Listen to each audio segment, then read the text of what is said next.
Years ago when I was in second grade, I'm 22 now, my parents one morning finally felt confident in allowing me to stay home from school by myself and stay home without a babysitter until they came home. That morning my father gave me a house key, showed me the emergency numbers in the yellow book, and gave me instructions on what to do if stupid things happen like the house catching on fire. After school that day I came home, put the key in the door and walked into my house. I felt free, and I felt privileged that I was finally a big boy, and that I could now be on my own at home. Needless to say, I kinda got caught up in the moment, and ate tons of ice cream while watching Terminator on VHS, since my parents would never let us watch anything other than PG-13. Around 5 that day, I heard the doorbell ring. My dad told me to never answer the door by myself, even if they were home. I walked to our family room where I could get a good view of who was out there. Maybe my dad was just getting a package or something. He did always enjoy ordering things online.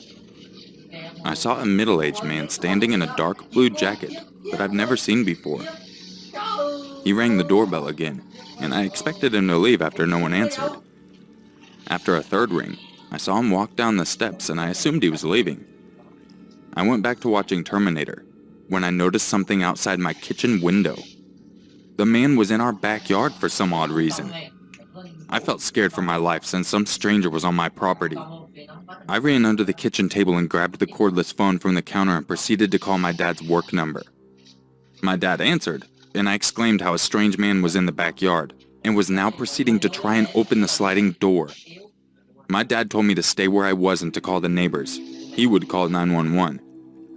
I told my dad I loved him, and he said he would call me immediately after he called 911. Before I could call my neighbor, the man was able to somehow open our family room window. I feared for my life and ran to the bathroom and locked the door and called our neighbors. After 30 seconds, I hear my neighbor running through our house, shouting my name to see if I was okay. She said that she saw no one in the house, and we stayed in the bathroom until the police arrived.